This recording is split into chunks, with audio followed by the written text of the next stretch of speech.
Hello teacher, I hope you're doing fine. Here is Amjad Al-Attar and I'm going to explain the Lab 4 assignment for computer networks, which is the wireless network. I'm going to explain the 14th step, and between each step I'm going to pause the video or the recording for 1 or 2 minutes so I can remember each step exactly. So let's get started.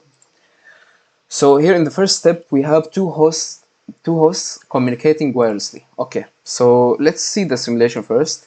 Here we have two hosts, host A and host B. The host A is sending a UDP data stream wirelessly to the host to host B. And in this step, the physical layer and lower layer protocol models are as simple as possible. So sorry. Here we can see that the communication range is 500, and here we can see that the radio data rates is 1 megabyte per second. In the wireless A, we can see the radio medium is unit disk radio medium, and it is a must for wireless simulations in INET because it represents the shared physical medium where communication takes place. So let's see the results of this simulation, or let's run it first.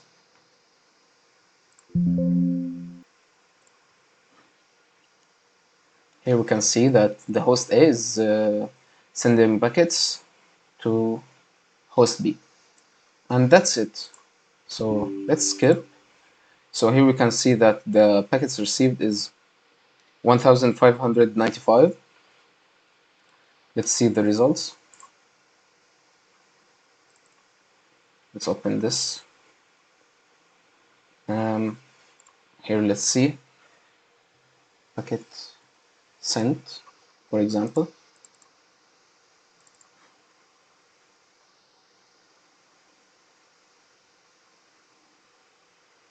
Here we can see the packet sent is almost 1600, sorry. And let's see the packets received.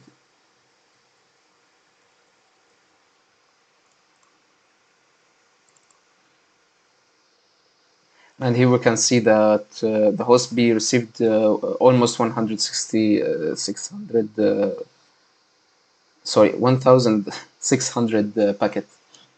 So that's it for the step 1, and I will be back for the step 2. So here for step 2, we have setting up some animations. So basically in this step, we will set up some animations for better understanding. Okay, so we have here in this code the communication display communication range, which is true, to show the communication range here. Sorry, it's running. Yeah, show the communication range, and we have the display signals. These colored circles, and display links, which is true. We will use display links to visualize the recent successful physical layer transmissions. So let's see the simulation. Here we can see growing colored circles. These are the transmissions, and after each successful transmission, we can see this arrow. I've stopped the simulation. We can see this arrow. It shows that a successful transmission happened. And here we have this big circle, the blue one, is the communication range. So basically this is the step 2 simulation. So let's skip. We have the same packets because it's basically the same like simulation from step one, but with more animations. That's all. So here, if we want to see the results, for example, let's see here. Let's take, for example, the packet sent. Sorry, this one. Yeah. So we can see it's basically the same. Okay, let's go for the next step. Okay, so here we are going to explain the step 3.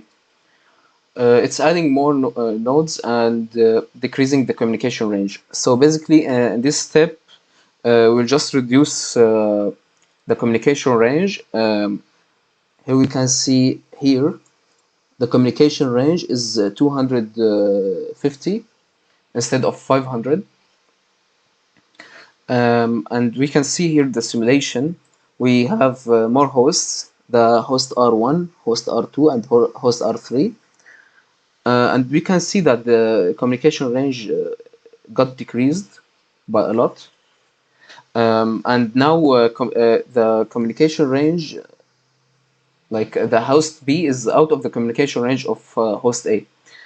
So the packets received by the host B will be 0 in this simulation. Let's see. You can see that it's drawing like lines between host A and host B, but no communication is happening because we can see like there's no like these arrows between host A and host B. Because basically, like as we said, host B is outside the communication range of host A. And that's all. Let's skip. Here we can see packets received is 0, R0. Let's see the results. Packet received. Okay. You can see here the packet received is actually 0. So let's go for the next step. Back with the step 4, setting up static routing. So in this step, we will set up routing so the packets can flow from host A to host B. Here we can see the forwarding. It will build the static routing from the host R1 to the host B. So the packets will flow from host A to host B through host R1. So let's see the simulation.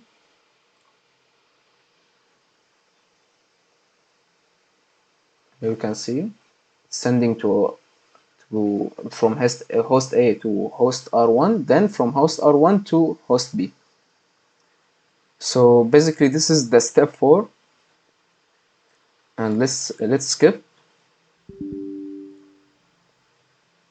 Here we can see the packet received 894. Let's see the results.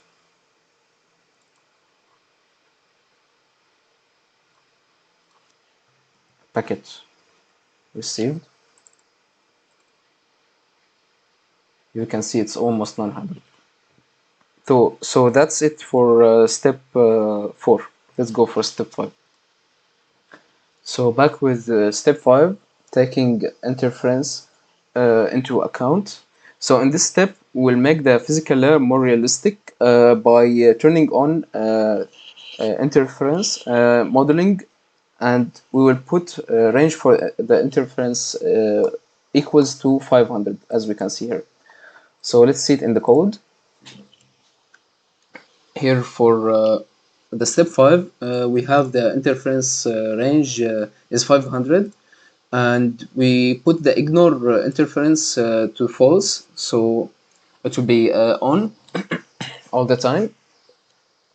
And here in the simulation, we can see the range for interference, which is 500, this big black circle. So let's see the simulation.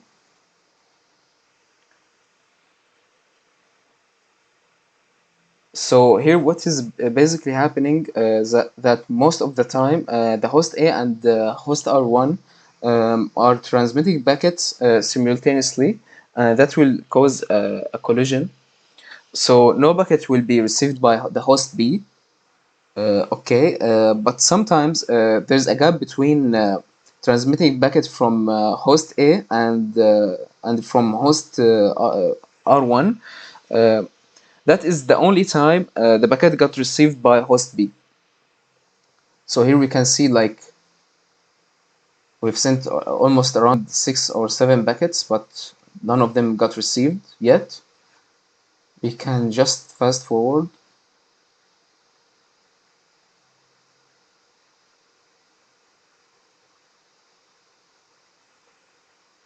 Here, first 2 packets got received by host B after a while because there was a gap between transmitting packets from host A and host R1.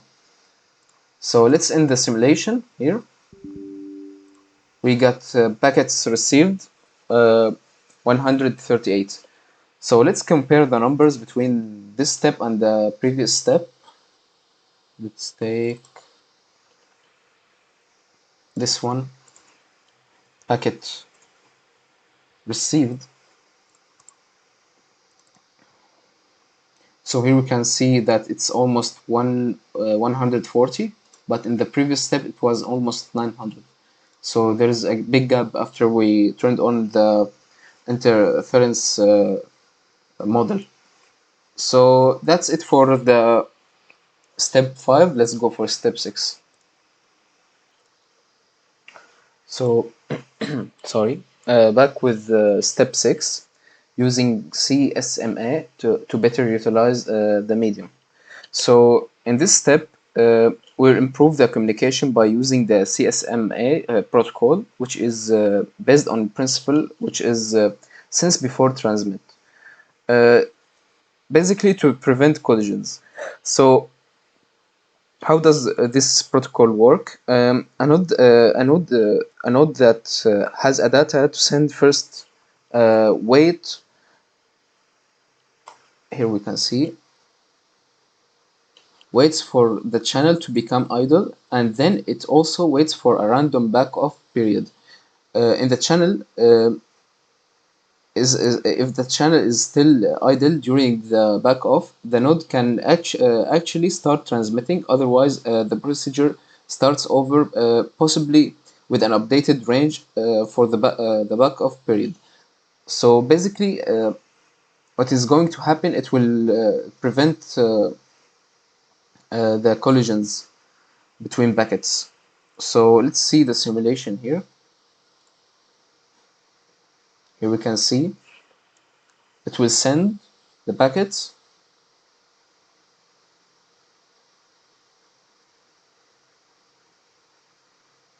then it will wait. It won't send again until it gets like a, a feedback from the host.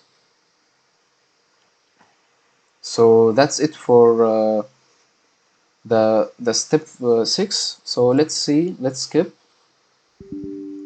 Here we can see the number of packets got increased, 1069. So let's see the results.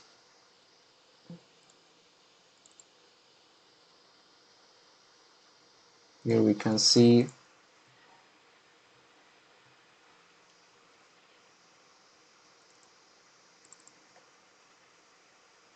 here we got more than 1000. In the previous step we got only 140. So that is the use of the CSMA protocol to prevent collisions, and that's it for step 6. We'll be back in the step 7. So sorry, back with step 7, which is turning on ACKS in CSMA. So let's see the simulation. So basically we are going in this step to make the link layer communication more reliable by adding acknowledgements to the MAC protocol. So basically, let me show something. By turning on, sorry, by setting the use ACK to true, we are turning on the acknowledgements, and by setting them like, or making them enabled, each successfully received packet is acknowledged. Um, so let's see the simulation here. It's basically the same for the last step, but it will get acknowledged.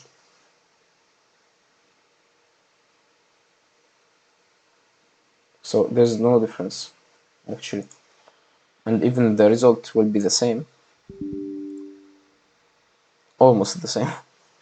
Yes. So let's see the results.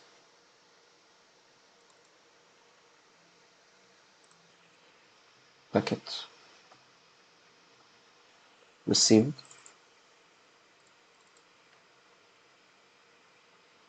You've got more than 1,000. So that's it for the step 7, and I will be back with step 8. Back with step 8, which is modeling energy consumption. So here we can see that in a real system there are energy consumers like the radio and energy resources like battery and the main or the mains.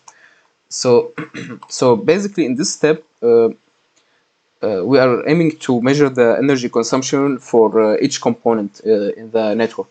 So here we can see the energy consumption for each component, and we will set the display interference range to false, so it will be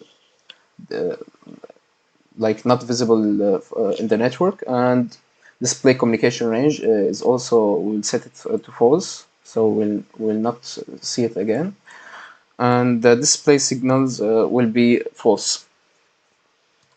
So let's see this the simulation.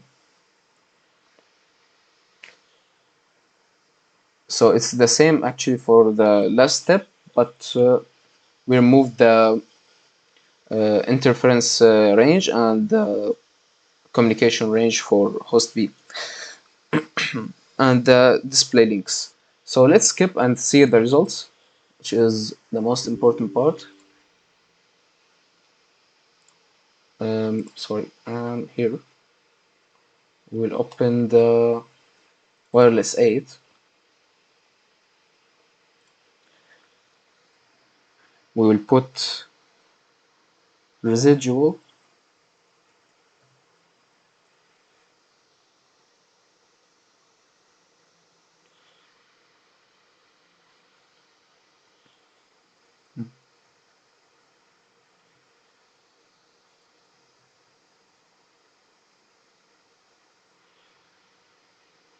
sorry, I wrote it 1 minute. Residual. Okay, like that. Sorry.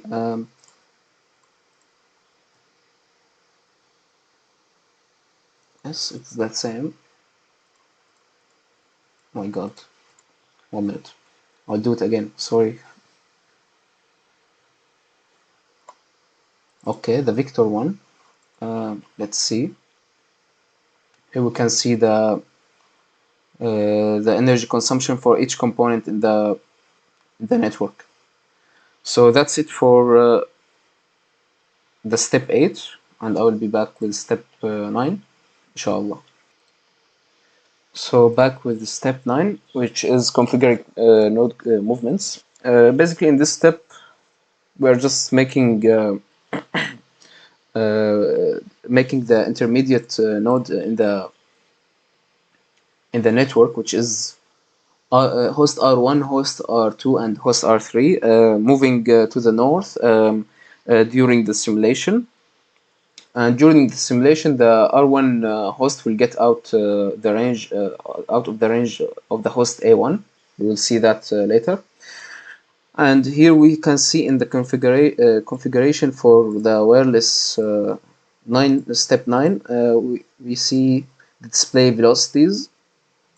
So we will see the velocity of the node and the movement trails. So let's see the simulation so we can understand what is the purpose of this step. I will fast forward because it's moving very slowly.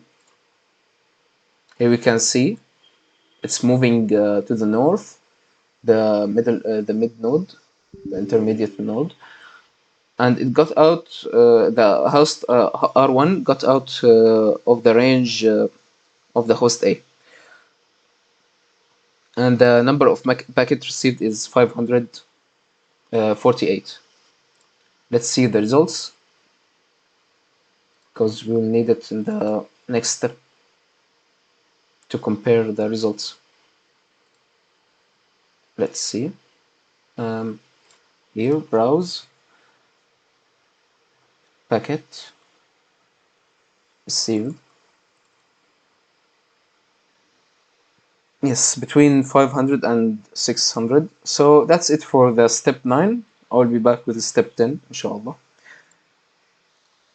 Back with the step 10, configuring ad hoc routing.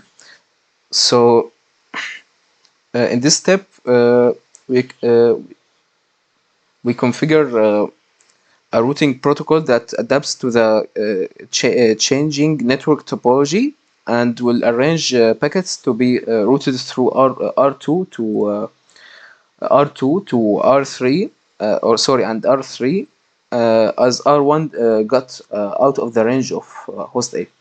So here, as we can see, um, we will remove the static routes.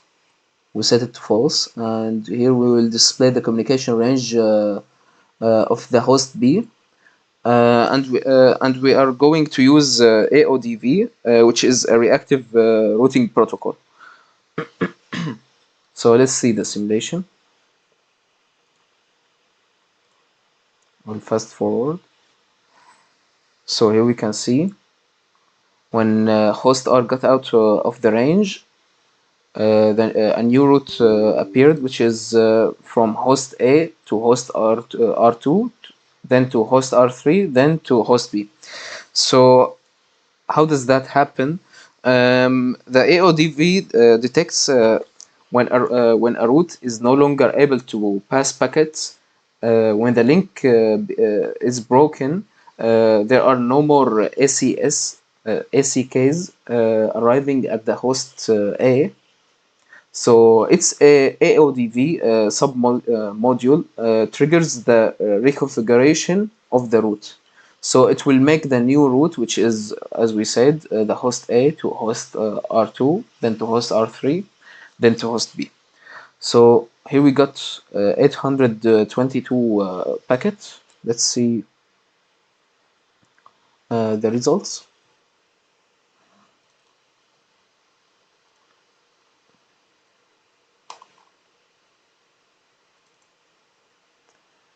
Okay, browse data, packet received.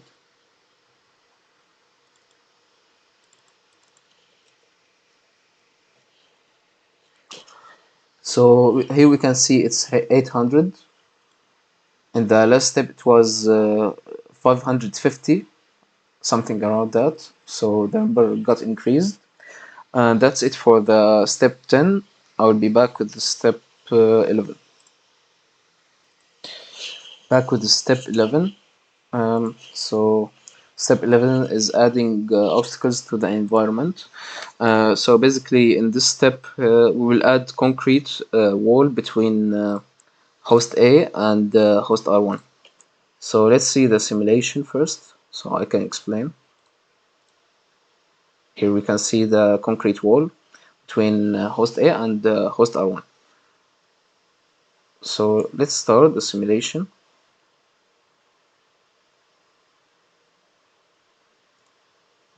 I'm fasting forward.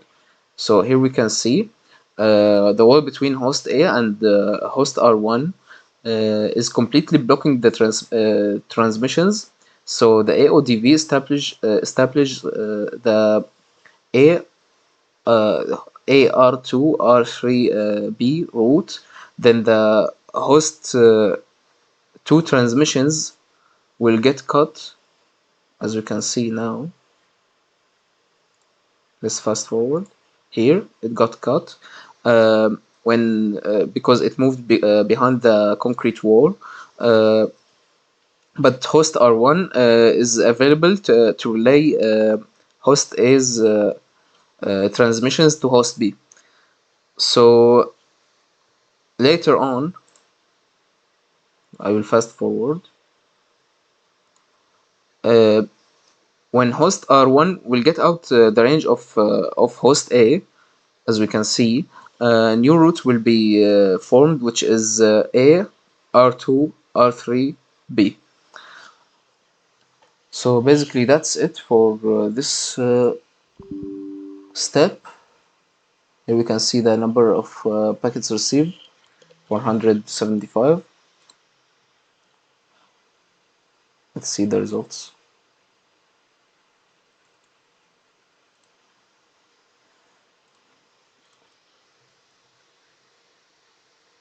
Let's see the packet sent here. Almost 1600. And the number received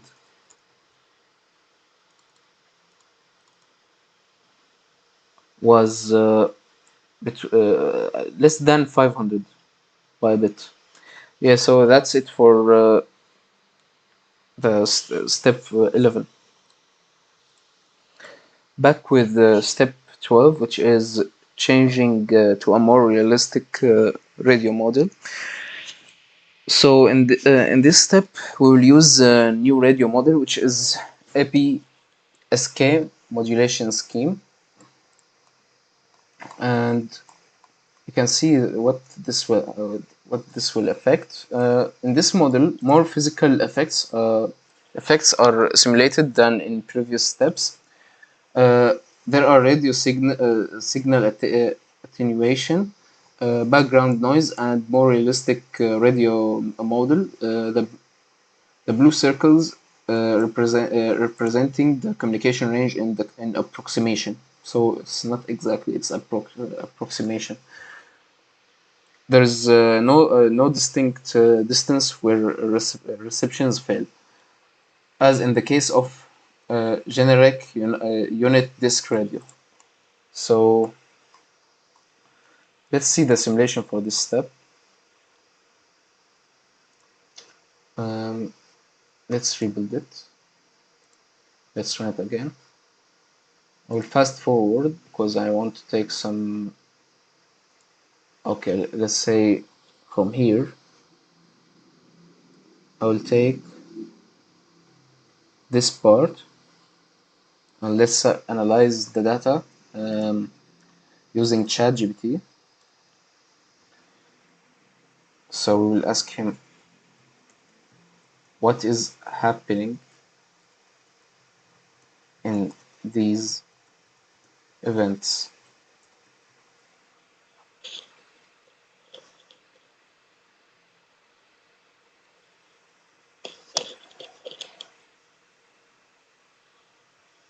It's loading. It's taking time for some reason. Okay, so here we can see in each event what happened. Like, for example, the action reception of the signal is completed but ignored due to 0 watt power. Details: the packet UDP 487 has a length of 1063 bit and was transmitted with specific physical parameters. Like, we can see each event here. Here it's giving range for events. Yeah, so that's it. Let's end the simulation here. can see packets received is the number is 307.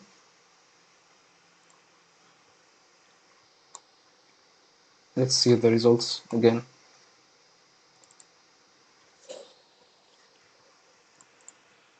Let's check the packet received.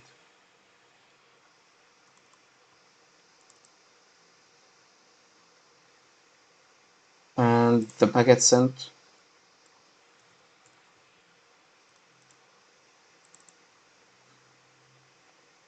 One 1800.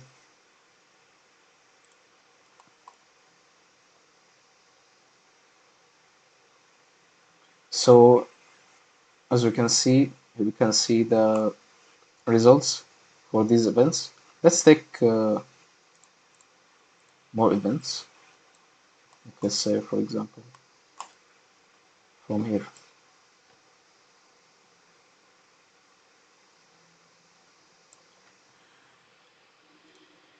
Let's take these and put them in ChatGPT. Can you explain what is happening in each event?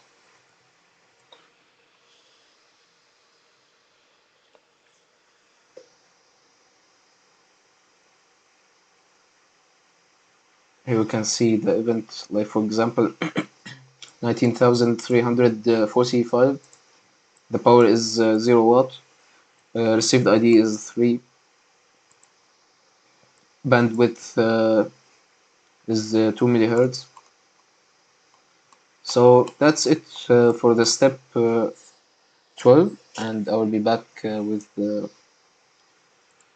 step 13. Okay, teacher, back with step 13, configuring a more accurate path loss model. So here we will be using the two-ray ground reflection, and we will show the differences between the two-ray ground reflection and free space path loss. So here we can read by default the medium uses the free space path loss model, which assumes a line of side path with no obstacles nearby to cause reflection or diffraction. So since our wireless hosts move on the ground, a more accurate path loss model would be the two-ray ground reflection model that calculates with one reflection from the ground.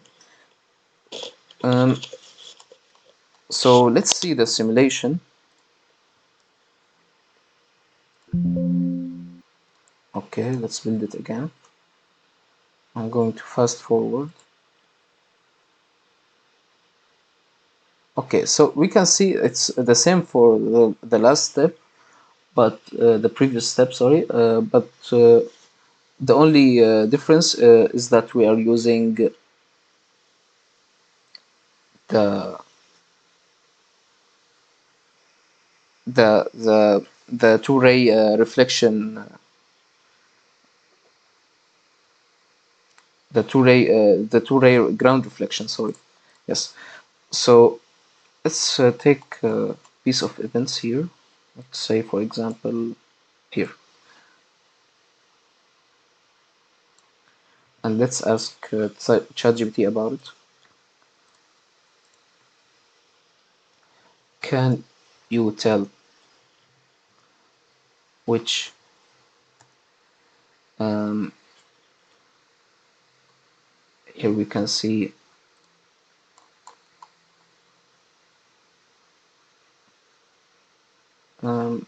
path loss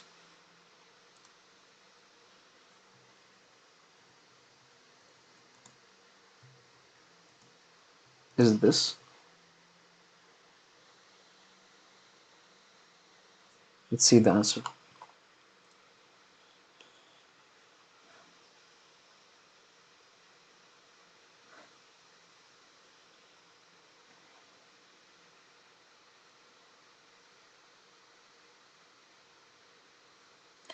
So let's ask him, is this two-ray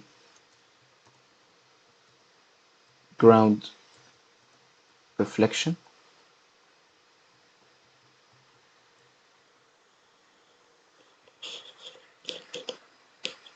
It will apply some formula and compare the results.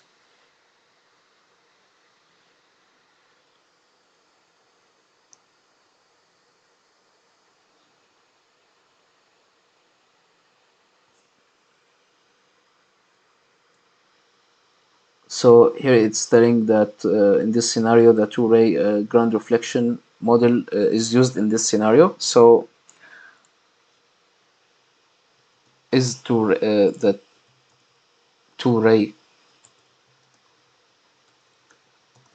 ground reflection is better or the free space?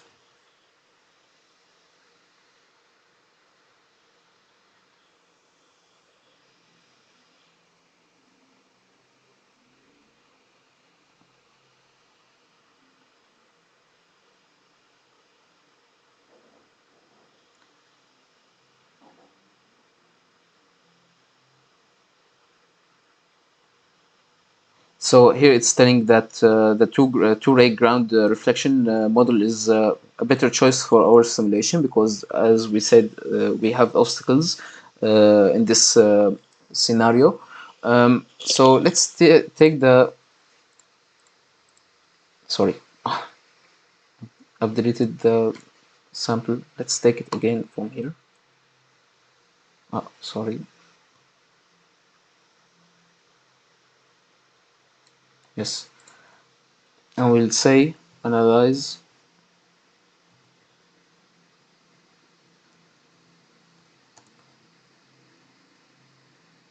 analyze this data.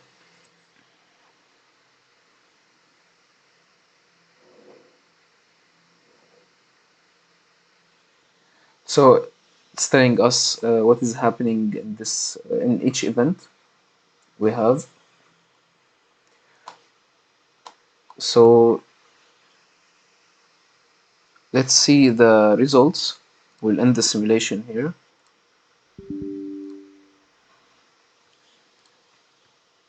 So let's see the results in the step 13. Let's put packet received. We'll see that host B received more packets than the previous step. We see it's more than 300 by a bit, and here it's between 450 and 400. So let's see here. Let's write, for example, um, bit error red vector. Let's see this. So here we can see the error rate for the two-ray ground reflection. So that's it for sorry, that's it for step 13, and I'll be back with step 14. So back with step 14, which is introducing antenna gain. So in this step, we will take antenna gain into account. So let's run the simulation so we can see what is happening.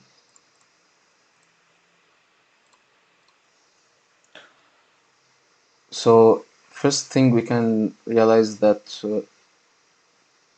the communication range got bigger and bigger.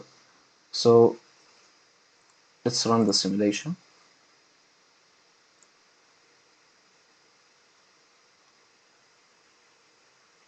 So here, as we can see, when we added the antenna again, the transmission are powerful enough to require only 2 hops to get to the host B instead of 3, as we saw in the previous example. Um, and here we can see later.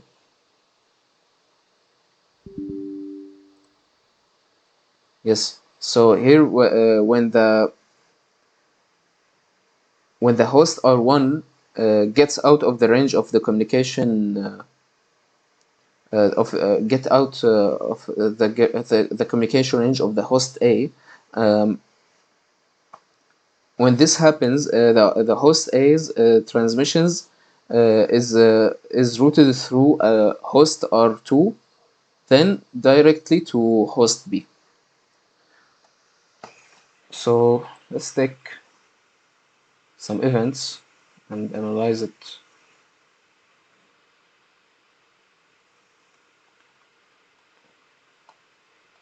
with ChatGPT.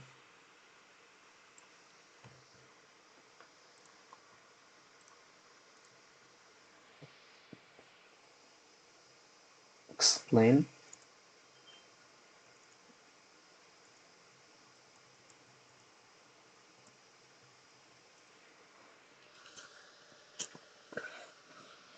So here it's showing in each event what we are going to do.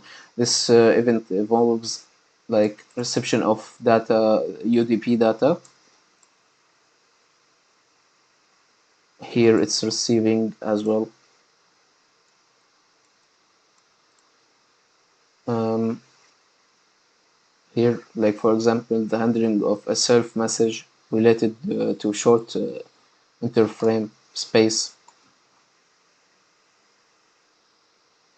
Here we can see in this step we are receiving the acknowledgements frame by other hosts.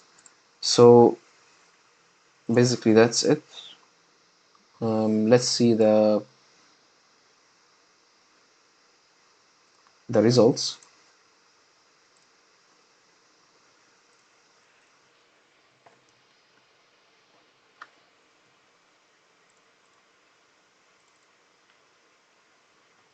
We can see it's almost 900.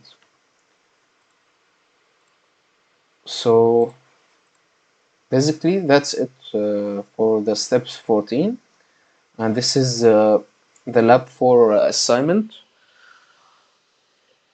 And thank you so much for listening, and have a good day.